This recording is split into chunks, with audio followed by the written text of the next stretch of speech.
Hello, my dear students. Can you see which picture is over here? कौन सा picture है ये है क्या चीज़? Have you ever seen it? Or first time you all are seeing it? This wonderful picture is nothing but a cell. Okay, what is it? A cell, जिस पे पूरी दुनिया खड़ी है. आप लोग सोचोगे मैम सेल के ऊपर दुनिया कैसे खड़ी है?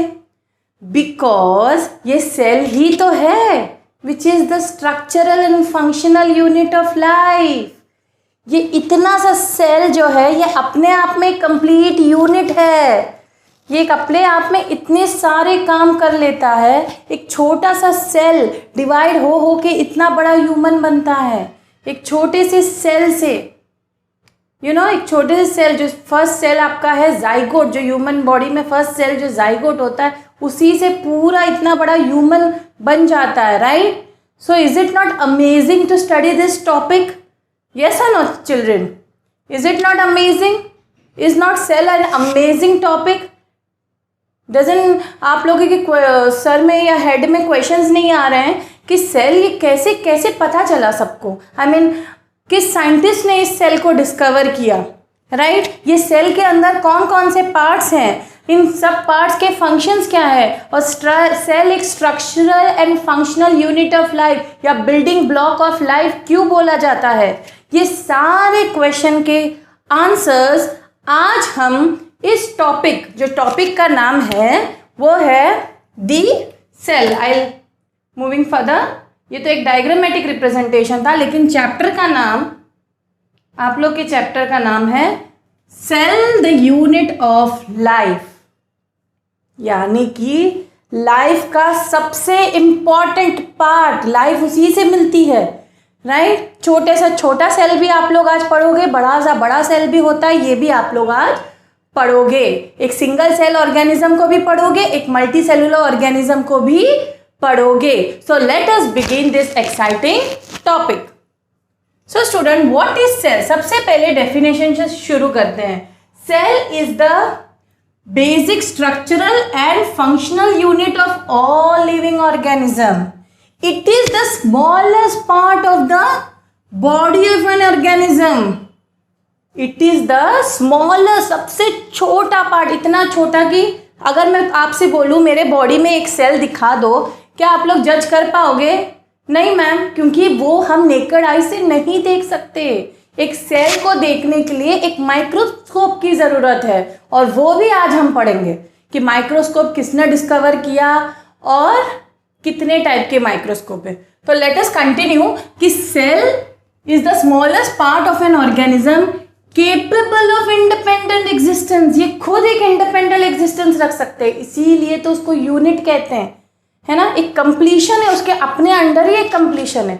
वो एक अपना एक सिंगल सेल का भी एक ऑर्गेनिज्म बन सकता है, लाइक एमीबा, पैरामीशियम. ये एक सेल, ये खुद ही एक सेल है, सब कुछ फंक्शन कर लेता है और जी लेता है. तो अपने अंडर एक सिंगल सेल अपने ऊपर एग्जिस्ट कर सकता है. Okay, so it is capable of independent existence and able to perform all the essential functions of life. What is this all the essential functions of life? कभी आपने सोचा कितने functions ये कर सकता है? जो हम लोग खाते हैं उसको ब्रेक डाउन करके एनर्जी देना, उसको मेटाबलाइज करना, प्रोटीन की सिंथेसिस करना, पैकेजिंग करना फूड की, फूड मटेरियल वेस्ट सब बॉडी से निकालना. बाप रे बाप, इतने सारे फंक्शंस करता है. Isn't it amazing, students? Yes, it is. So, if you go back to the history of science, of the cell science, कि ये सेल साइंस बिगिन कैसे हुआ था, ये सेल साइंस एग्जैक्टली बिगिन कैसे हुआ था? ये बिगैन हुआ था 1665 में. कब बिगैन हुआ था? 1665 में. कैसे मैम? किसने बिगैन किया था? और कैसे ये मतलब पता चला कि सेल जैसे कोई चीज़ है, या सेल ऐसे दिखता है या नहीं दिखता है? ओके, ये बिगिन हुआ था with the observation of a thin section of a bottle of कॉक by the English scientist Robert Hooke. तो डिस्कवरी ऑफ सेल का श्रेय हम किसको देते हैं? हम इसका आपको फोटोग्राफ भी बताना चाहेंगे. हु इज दिस महान शख्सियत? This one is Robert Hooke. In the year 1665, scientist Robert Hooke used a microscope to examine thin slices of cork. What is this cork? जो ओल्ड ट्रीज के ओल्ड बार्क होते हैं उसके slice को हम cork बोलते हैं. ओके, उस स्लाइसिस को इन्होंने माइक्रोस्कोप के अंडर ऑब्जर्व किया था. और जब उन्होंने ऑब्जर्व किया था ये टाइनी हॉलो कंपार्टमेंट्स उनको दिखे. ये आप लोग को ये जो कॉर्क, जब उन्होंने रॉबर्ट हुक ने जब कॉर्क को, एक स्लाइसेस ऑफ कॉर्क को माइक्रोस्कोप के अंडर देखा था, उनको क्या दिखा? देखो, इनका जो माइक्रोस्कोप है ऐसा था, रॉबर्ट हुक का माइक्रोस्कोप ऐसा था. इन द ईयर 1665 इस टाइप का एक सिंपल माइक्रोस्कोप रॉबर्ट हुक ने यूज़ किया था. यानी कि डिस्कवरी ऑफ सेल की बात हो रही है तो इस वाले माइक्रोस्कोप पे रॉबर्ट हुक ने a thin slice of cork को इस माइक्रोस्कोप के अंदर रखा. उसमें रखने के बाद उनको क्या दिखा? उनको ये चीज़ दिखी. क्या दिखा? ये जो आप पिक्चर देख रहे हो, ये उनको उस माइक्रोस्कोप के अंदर दिखा. यानी कि उन्होंने डेड सेल को देखा. एक्चुअली वो डेडी सेल था, तो उन्होंने इसी तरीके से कंपार्टमेंट्स दिखे. हनीकॉम्ब देखा है आपने? एक मधुमक्खी का छत्ता देखा? उस तरीके से कंपार्टमेंट्स दिखे. इसीलिए ये इस तरीके से दिखने की वजह से इन्होंने इन कंपार्टमेंट्स को क्या नाम दिया? क्योंकि वो कंपार्टमेंट्स की तरह दिख रहे थे. ये सुनो, कंपार्टमेंट्स की तरह दिख रहे हैं कि नहीं? ये कंपार्टमेंट्स की तरह दिख रहे हैं कि नहीं? और हनीकॉम्ब की तरह दिख रहा है कि नहीं? इसीलिए रॉबर्ट हुक ने इस स्मॉल कंपार्टमेंट्स का नाम, या स्मॉल लैटिन वर्ड रूम्स मतलब सेल होता है, क्या दिया है? लैटिन में सेल का मतलब होता है रूम्स. इसीलिए उसका नाम क्या हुआ? सेल को सेल नाम क्यों पड़ा? क्योंकि जब रॉबर्ट हुक ने कॉर्क को, स्लाइस ऑफ कॉर्क को अपने माइक्रोस्कोप के अंदर देखा तो उनको क्या वाला पिक्चर नज़र आया? ये वाला पिक्चर नज़र आया, जहाँ पे ये वाले पिक्चर में ये हनीकॉम्ब की तरह, स्मॉल कंपार्टमेंट्स की तरह एक कुछ दिख रहा था. इसीलिए उन्होंने उसका नाम सेल रखा, जिसका मतलब होता है रूम. ओके, तो इस तरह सेल का डिस्कवरी हुआ. राइट. तो अगर क्वेश्चन आया सेल के डिस्कवरी का श्रेय किसको जाता है, तो वो जाता है रॉबर्ट हुक को. किसको जाता है? रॉबर्ट हुक को. ओके. और the plants Hooke observed were actually dead. He was actually observing cell walls and empty spaces. तो वो एक धोखे से ऑब्जर्व, मतलब एक धोखे से डिस्कवरी हो गई सेल की. ठीक है, वो कुछ और ऑब्जर्व करने जा रहे थे और कुछ और समझ में आया. तो यहाँ तक आप लोग समझ गए कि history of cell science began in 1665 with the observation of thin section of a bottle cork by the English scientist Robert Hooke. Who was he? He was an English scientist. In 1838, Matthias Leiden and Theodor Schwann proposed a basic cell theory. तो cell का तो discovery हो गई, अब उसके ऊपर दूसरे scientist काम करने लगे. और स्लाइडन एंड श्वान, ये दो नाम याद रखिए. स्लाइडन एंड श्वान ने सेल थियोरी प्रपोज की. तो अभी एक इम्पॉर्टेंट कॉन्सेप्ट क्या आया कि हमें क्या पढ़ना चाहिए? हमें पढ़ना चाहिए सेल थियोरी. तो ये देखो, ये मैं फिर से फोटो दिखा रही हूँ. यहाँ पे ये है माइक्रोस्कोप जो किसने यूज़ किया था? Who used it? Robert Hooke. ठीक है, लेकिन आज का जो माइक्रोस्कोप स्टूडेंट मूविंग, मैं सेल थियोरी बताने जा रही थी, उससे पहले मैं माइक्रोस्कोप का एक फ़ोटो दिखाना चाहती हूँ. ये देखिए, इस तरीके से ये एक माइक्रोस्कोप है और इस माइक्रोस्कोप में इसको हम आईपीस कहते हैं. क्या कहते हैं? आईपीस. ओके, ये है आईपीस का ट्यूब. यानी कि जब हम देखेंगे, अगर ये मेरा आईपीस है तो मैं इस तरीके से देखूंगी और जो भी चीज़ मुझे देखना है मैं स्लाइड पे ऐसे रखूंगी, यहाँ पे रखूंगी. ठीक है, यहाँ पे रखूंगी, यहाँ पे, क्योंकि ये लेंस है, लेंस के नीचे रखूंगी. ठीक है, यहाँ पे मैं रखूंगी और ये जो भी मुझे रखना है मैं यहाँ पे क्लिप कर दूंगी. ठीक है, और ये एक बेस है और ये इल्यूमिनेशन मिरर है. ठीक है, ये एक इल्यूमिनेशन, कोई चीज़ को इल्यूमिनेट करना है इसीलिए. और ये फाइन फोकस, हमें फोकस एडजस्ट करना पड़ता है. ये कोर फोकस है, ये बेस है, ये आर्म है. आर्म है यानी कि वो उसको माइक्रोस्कोप को होल्ड कर रहा है टुगेदर। ठीक है, तो आप लोगों को इस तरीके से एक माइक्रोस्कोप को भी यूज़ करने के लिए आना चाहिए। आजकल तो अलग अलग टाइप के माइक्रोस्कोप्स बने हैं। ये एक लाइट माइक्रोस्कोप है और ये एक इलेक्ट्रॉन माइक्रोस्कोप है। ठीक है, लाइट माइक्रोस्कोप 2D इमेजेस देखने में हेल्प करता है, जबकि एक इलेक्ट्रॉन माइक्रोस्कोप तो 3D इमेजेस तक भी हम देख सकते हैं। हमें इसके इतने डिटेल में नहीं जाना है, बस मैं आप लोगों को कुछ माइक्रोस्कोप के फोटोज दिखाने की कोशिश कर रही थी। Okay, but now we move to the main area. अभी तक हम लोगों ने क्या क्या पढ़ा था? What did we study? We studied the fundamental unit of life is called cell. And what were we moving further to? To the study of cell. Cell की स्टडी को क्या कहते हैं? सेल के स्टडी को कहते हैं साइटोलॉजी। क्या कहते हैं? सेल के स्टडी को हम कहते हैं साइटोलॉजी। ठीक है, तो ये एक की टर्म था जो मैं आपको बताना चाह रही थी। ठीक है, अब जैसे कि मैं कह रही थी कि जो ये माइक्रोस्कोप था, ये इतना उस टाइम पे जो रॉबर्ट हुक माइक्रोस्कोप यूज़ कर रहे थे वो उतना अच्छा नहीं था। ठीक है, उसमें से सिर्फ हम सेल को देख पा रहे थे कंपार्टमेंट्स की तरह, लेकिन उसके अंदर के सेल ऑर्गेनेल्स डीपली नहीं देख पा रहे थे। इस वजह से एंटोन वैन लीeuwenhoek ने in the year 1632 okay and 1723 and 10 ये है, ये इनका नाम क्या है? Anton van Leeuwenhoek. आप लोग सिर्फ लीeuwenhoek भी याद रख सकते हैं, LEUWENHOEK। थोड़े स्पेलिंग कॉम्प्लिकेटेड है, लेकिन यू कैन मेमोराइज इट। ठीक है, इन्होंने इन द ईयर 1632-1723 में क्या किया? जो सिंपल माइक्रोस्कोप यूज किया जा रहा था उसको परफेक्ट किया, उसको थोड़ा और सही किया। और यहाँ तक ये नहीं रुके, उन्होंने फिर he discovered bacteria in 1674 and 4 years later he discovered protozoa. तो ये कुछ अचीवमेंट्स है एंटोन वैन लीeuwenhoek। ओके स्टूडेंट्स, तो ये आप लोगों को याद रखना है कि लीeuwenhoek ने सिंपल माइक्रोस्कोप को थोड़ा सा परफेक्ट बनाया। फिर moving to the cell theory was proposed by Schleiden and Schwann.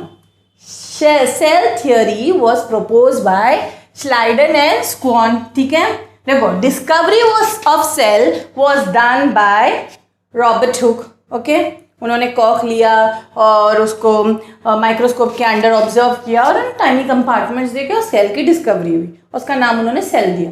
ठीक है, लेकिन सेल थियरी किसने प्रपोज की? श्लाइडन एंड स्वान ने। तो इन्होंने क्या, ये जो थियरी है एक्चुअली 3 पार्ट्स में डिवाइडेड है। पहला 2 पार्ट जो है वो श्लाइडन एंड स्वान ने प्रपोज किया, और जो थर्ड पार्ट है सेल थियरी का वो वर्चाउ ने प्रपोज किया। किसने प्रपोज किया? वर्चाउ ने। तो ये आप लोगों को इतना नॉलेज होना चाहिए, जो फर्स्ट 2 पार्ट्स है वो श्लाइडन एंड स्वान ने प्रपोज किए और वर्चाउ ने इसका थर्ड पार्ट प्रपोज किया। ओके, तो let us see one by one. The first part है all living things are made up of cells. ठीक है, पहला पॉइंट तो मैम सेल थियरी का बहुत इजी है। क्या है? All living things are made up of cell, that's it. जो भी लिविंग चीजें हैं, कुछ भी लिविंग इस दुनिया में है, छोटा से छोटा माइक्रो ऑर्गेनिज्म क्यों ना हो, बड़ा सा बड़ा एलिफेंट क्यों ना हो, every living thing is made up of cell. This was said by Schleiden and Schwann. ठीक है, then second theory they gave was cells are the basic unit of structure and function in living things. क्या कहा? कि जो cell है वो basic unit, main unit. क्यों main? देखिए स्टूडेंट्स, कोई भी एक बिल्डिंग बनाने के लिए मेन कंपोनेंट क्या है? एक ब्रिक, जैसे ये एक ब्रिक है समझो, तो उसी तरह बहुत सारे ब्रिक्स मिलके, बहुत सारे सेल, तो सेल को समझो ब्रिक समझो, बहुत सारे ब्रिक्स मिलके एक दीवार बनती है और सब दीवारें मिलके एक बड़ी सी बिल्डिंग बनती है। ठीक है, तो एक बिल्डिंग का स्मॉलेस्ट यूनिट या बेसिक यूनिट ऑफ स्ट्रक्चर बनाने के लिए बेसिक यूनिट क्या है? ब्रिक। तो इंसान का बेसिक यूनिट क्या हुआ? सेल। तो इसीलिए सेल्स को basic unit of structure and also function, क्योंकि वो अपने में कंप्लीट है, वही तो फंक्शन कैरी आउट कर रहे हैं। सेल ही तो इंसान को फंक्शन करने में हेल्प कर रहा है। इसीलिए जो सेकेंड थियरी है वो बता रहा है कि cells are the basic unit of structure and function in living things. ठीक है, और जो थर्ड थियरी है जो वर्चाउ ने दिया था वो कह रहे हैं कि all cells come from other cells, मतलब जो पहले से सेल्स हैं उसी से दूसरे सेल्स आते हैं, वो सेल्स ही दूसरे मतलब प्री एग्जिस्टिंग सेल से ही न्यू सेल बनते हैं। ये रिसर्च करने के बाद किसने बताया था? वर्चाउ ने। किसने बताया था? वर्चाउ ने। यहाँ कुछ सेल्स के फोटोज दिए हैं बस। Okay, moving further, there are certain cell, मतलब सेल्स में अलग अलग टाइप के होते हैं ना। Largest cell in a body is brain cells. ठीक है, और यहाँ पे ये देखो कैसे मैंने कहा है कि ऑर्गेनिज्म की बॉडी बनने के लिए सबसे इंपॉर्टेंट क्या है? सेल। वही बिल्डिंग ब्लॉक ऑफ स्ट्रक्चर है हमारा, बिल्डिंग ब्लॉक ऑफ लाइफ क्यों कहते हैं हम उसको? क्योंकि वही हमारा स्ट्रक्चर, वही हमें फंक्शन करता है, वही हमारा स्ट्रक्चर बनाता है, वही हमें फंक्शन करता है। यही तो थियरी का सेकंड पार्ट था हमारा, राइट। तो ये जो सेल है, बहुत सारे सेल मिलके एक टिश्यू बनाते हैं, बहुत सारे टिश्यूज मिलके ऑर्गन बनाते हैं, बहुत सारे ऑर्गन जैसे कि लीवर, लंग्स, ये सारे ऑर्गन्स मिलके ही तो एक ऑर्गेनिज्म बनाते हैं। तो ऑर्गेनिज्म बनने से पहले एक ऑर्गन सिस्टम बनता है। तो अगेन ना, सेल्स स्मॉलेस्ट यूनिट है लाइफ का। बहुत सारे सेल्स मिलके टिश्यूज बनाते हैं, बहुत सारे टिश्यूज मिलके ऑर्गन्स बनाते हैं ना, लंग्स, लीवर, और बहुत सारे ऑर्गन मिलके ऑर्गन सिस्टम बनाते हैं। और फिर ये पूरा ऑर्गन सिस्टम एक ऑर्गेनिज्म को बनाता है। ओके, ये पूरा ऑर्गन सिस्टम एक ऑर्गेनिज्म या कोई एक बॉडी बनाता है। Okay, done, good. नाउ यही जो सेल हैं अलग अलग शेप और साइज के होते हैं। ओके, कुछ लंबे होते हैं, कुछ पतले होते हैं, कुछ मोटे होते हैं। सबसे लंबा cell in a body is the brain cell और motor neuron. Okay, motor neurons होते हैं। Smallest cell in our body RNA. Okay, smallest gamete cell जो होता है वो स्पर्म होता है। ठीक है, स्पर्म जो होता है, जो मूविंग सेल भी होता है। मेल्स जो है, जो मेल का जो जो स्पर्म रिलीज होता है, जिससे एक्चुअली फर्टिलाइजेशन होता है, ओवम जो फीमेल के बॉडी से जो रिलीज होती है सेक्सुअल जो हार्मोन्स होते हैं उसकी वजह से रिलीज होता है, और मेल से रिलीज होता है स्पर्म और ओवम मिलके ही तो एक जाइगोट बनता है जो पहला सेल होता है। ठीक है, ये याद रखना है आप लोगों को। Largest cell in our body is ovum egg cell, यानी कि जो फीमेल्स में होता है। और largest cell in universe is ostrich का एग। ये कुछ फैक्ट्स मैं बता रही हूँ। और smallest cell in universe bacteria. ठीक है, स्मॉलेस्ट सेल क्या है? बैक्टीरिया, जो कि माइकोप्लाज्मा गैलेस्पेक्टम बोलते हैं उसको। ठीक है, ये कुछ फैक्ट्स थे आप लोगों को जो पता होना चाहिए। ठीक है, नेक्स्ट जो मैं बताने जा रही हूँ, cellular composition in different organisms. जैसे मैंने कहा सेल्स अलग अलग टाइप के होते हैं। यूनिसेल्यूलर भी ऑर्गेनिज्म होते हैं, मल्टी सेल्यूलर भी ऑर्गेनिज्म। जैसे कि हम एक मल्टी सेल्यूलर ऑर्गेनिज्म है ना, एक एमीबा, पैरामीशियम, ये सब यूनिसेल्यूलर ऑर्गेनिजम्स है। प्लांट्स, एनिमल्स, ये सब मल्टी सेल्यूलर ऑर्गेनिज्म है। यानी कि जो यूनिसेल्यूलर ऑर्गेनिजम्स होंगे वो हमेशा किसमें एक सिंगल सेल से बनेंगे। ठीक है, और मल्टी सेल्यूलर ऑर्गेनिज्म होंगे वो मल्टीपल सेल से बनेंगे, बहुत सारे cells group together in a single body. और यूनिसेल्यूलर का एग्जाम्पल है एमीबा, पैरामीशियम, बैक्टीरिया। एमीबा दिखता कैसे है? इस तरह, एक ऐसा एक सिंगल सेल होता है, यहाँ पे एक न्यूक्लियस होती है, कुछ आध फूड, ज़्यादा सेल ऑर्गेनल्स नहीं होते हैं। वैसे क्लाइमेटोमेनस होता है, पैरामीशियम में कैसे चप्पल के शेप में होता है। ठीक है, इस तरीके से होता है। यहाँ पे इसका फूड वैक्यूल होता है, न्यूक्लियस होते हैं कुछ। तो ये सिंगल सेल ऑर्गेनिजम्स हैं। जबकि मल्टी सेल्यूलर ऑर्गेनिज्म में एनिमल आएंगे, प्लांट आएंगे, फंजाई, ह्यूमंस एक्सेट्रा। यहाँ पे बहुत सारे सेल्स क्या होता है? ग्रुप टुगेदर होते हैं। क्या होते हैं? Group together. तो यहाँ तक कि आप लोगों को कुछ फैक्ट्स पता चल गए कि अलग अलग सेल अलग अलग टाइप के होते हैं। और क्या पता चला आप लोगों को? आप लोगों को ये पता चला कि सेल जो हैं मल्टी सेल्यूलर भी होते हैं और यूनिसेल्यूलर होते हैं। अब we are going to the next topic, shape and size of cells. जो स्टूडेंट्स, जो सेल होते हैं वो अलग अलग शेप में होते हैं, अलग अलग साइज में होते हैं, मैंने जैसे कहा पतला मोटा। तो कुछ के शेप जो होते हैं वो फिक्स्ड होते हैं, ओके।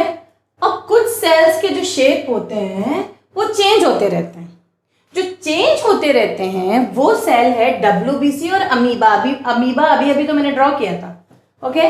अमीबा का जो शेप है वो चेंज होते रहता है, ठीक है। क्यों अमीबा का शेप चेंज हो रहता है? देखिए ये अमीबा है, यहाँ पे अगर अमीबा का खाना है तो अमीबा अपने आप को इस तरह फोल्ड कर लेगा, एक फॉल्स फीड बना लेगा, और उस खाने को एनगल्फ करने के लिए या खाने के लिए अमीबा क्या करेगा?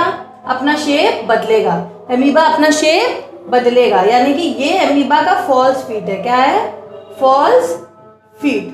अमीबा का फॉल्स फीड है, यानी कि अमीबा हर जगह अपने एक सीडोपोडिया या फॉल्स फीड, इसका दूसरा नाम है सीडोपोडिया। इतना डिटेल में नहीं जानना आप लोगों को, इतना पता होना चाहिए कि ये अपने शेप चेंज करते हैं। अमीबा अपने क्या करते हैं? शेप्स को बदलते रहते हैं, ठीक है। तो यहाँ पे एग्जाम्पल जो चेंजिंग द शेप में क्या क्या आने वाला है? अमीबा आने वाला है और WBC।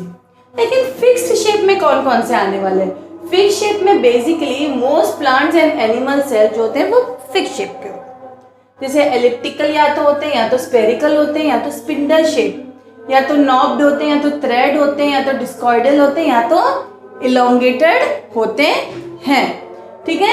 यहाँ तक कि आप लोगों को बातें क्लियर हो गई कि shape and size of cells अलग अलग होते हैं, फिक्स्ड भी होते हैं और चेंजिंग, वो चेंज भी कर सकते हैं अपने शेप्स।